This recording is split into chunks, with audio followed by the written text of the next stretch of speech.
You're watching TVC Breakfast. Now, it is the World Blood Donor Day today. The theme for this year, Safe Blood for All, aims to raise awareness about the universal need for safe blood in the delivery of health care. Now, at a time when 1.8 million units of blood are required per annum to save lives of ailing Nigerians, not up to 1% of the population donate blood. This report examines the danger this poses alongside the menace of commercial blood donation. At Nigeria's current level of healthcare delivery, about 1.5 million units of blood are needed annually to run blood banks effectively. Not up to half of that demand is met. Researchers are unanimous in their submission that voluntary blood donation is not a practice widely embraced by Nigerians. A report says only about 10% of Nigerians donate blood of their own volition. More than 60% are commercial blood donors, while 30% of blood available in banks are gotten from family of patients who donate under duress. Adebite Adetun says ignorance and religion are factors that inform the stance of Nigerians against blood donation. People I don't have enough blood. I'm so skinny, can I donate blood? I don't even have enough myself. Then we put it to them. How do you know you don't have enough? We'll subject you to a test, to several tests. If you are not fit, nobody will bleed you. This, she maintains. Well, joining us now is Shogo Oloshunde, a blood donor. All right, we also have in the studio Ifeoluwa Olokode. She is a partnership and growth lead at Life Bank. It's good to have you join us right now. Thank you for joining us. Right. Thank you very much. All right, where do I start from now? I'll start. All right, let me throw the ball to Shogo first. You have donated blood 35 times. 36 actually now. 36? Yes. And counting, right? Yes, I'm still counting. I'll do my 37 today anyways. Today? Yes, I'll do Interesting. my 37 Now, today. voluntary blood donation is not something that is widely practiced in Nigeria. What is the motivation for you?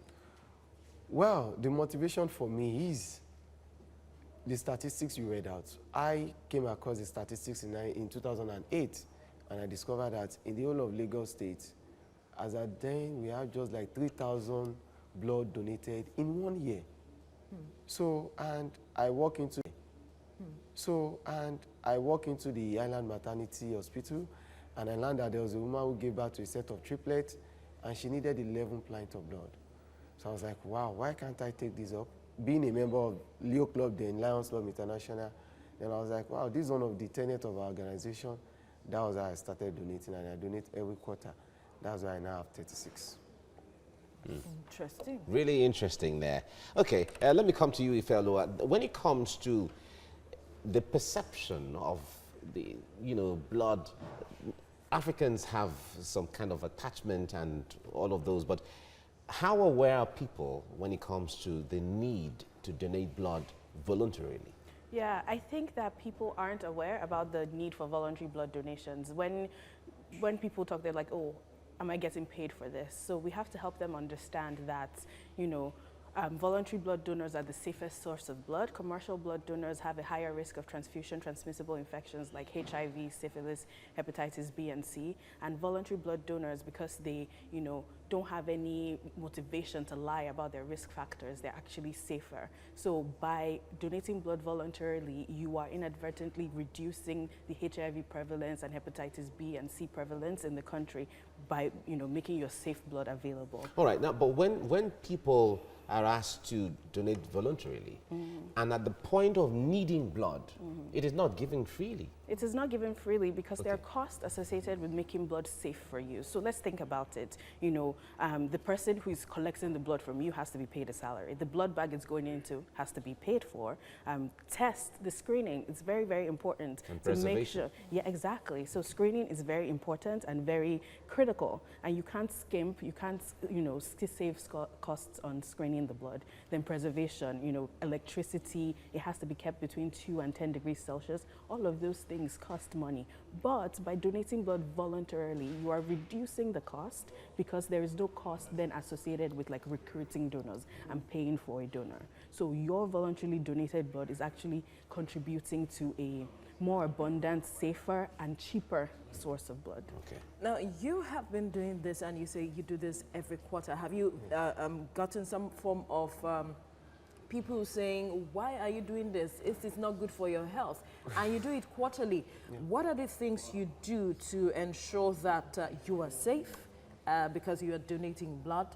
And what do you intend to do in bringing others or encouraging others to join this train that you've started? Well, first, like Ifelua said, there's a lot of myths about blood donation. Just like the clip we also watched, they'll tell you I don't have enough blood myself. But nobody will bleed you without going through the regular test. Then for me as a person, like I said, that was my driving point. I belong to a voluntary a non-governmental organization, which we believe that just give your best and help your community. Now there is a group, it is called Club 25.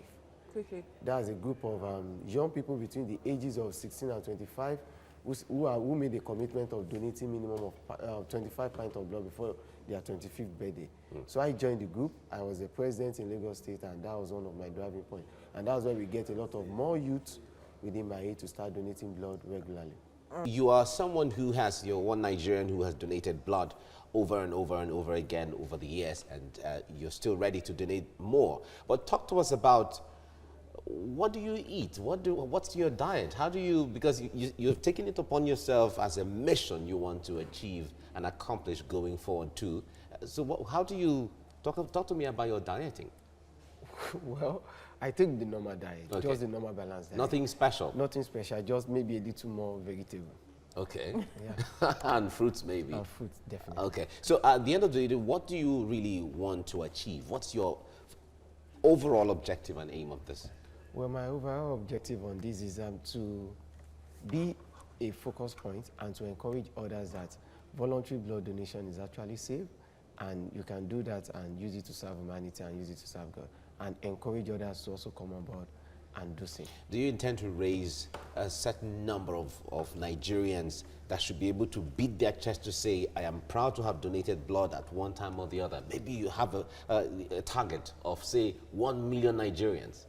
Well, I do, and I've been working on it, and I'll keep working on it. Okay. Interesting. Right. Let's bring Ifeoluwa in now. You are at the Life Bank, and tell us how much of Nigerians, how have they accepted to do voluntary donation of blood?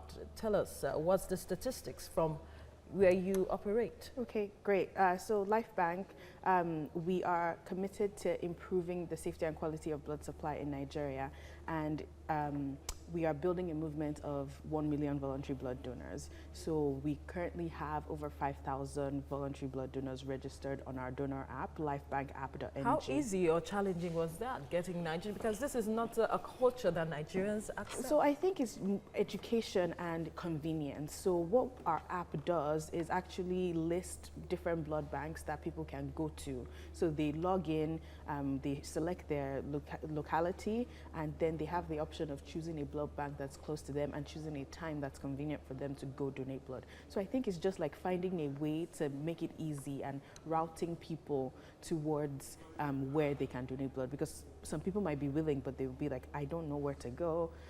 So that it's also important for hospitals and blood banks to be welcoming to donors. Now, how critical is access to blood and blood products that are safe to universal health coverage and health systems? It's very, very critical, because there are thousands of people who die annually in Nigeria from the inaccessibility of blood. So the pregnant women, postpartum hemorrhage is one of the leading causes of maternal mortality in Nigeria. And if blood is not available to replace what women lose during childbirth, they will die.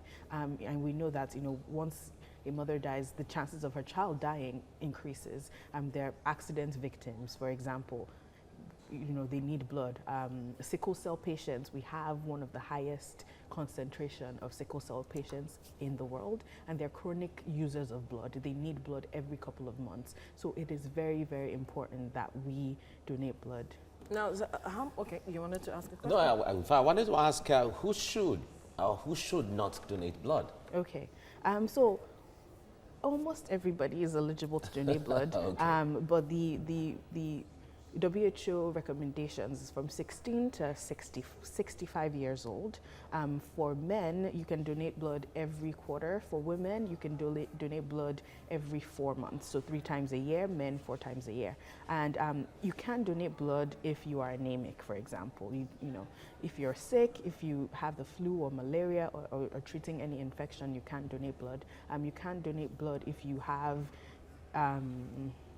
like any chronic diseases, like I mentioned, high blood pressure, low blood pressure, you can donate blood. But almost anybody is really eligible to. So at the point of screening, you find out Exactly. who has what. All right, Shogu.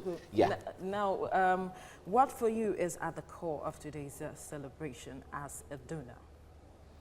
Well, it's to create awareness for what we've been doing and to encourage Nigerians like we're doing here and to tell the youth that it is safe, go out there and donate blood. Like I said, after this section, I'll go and do my 37th voluntary blood. How long do you intend to keep doing this?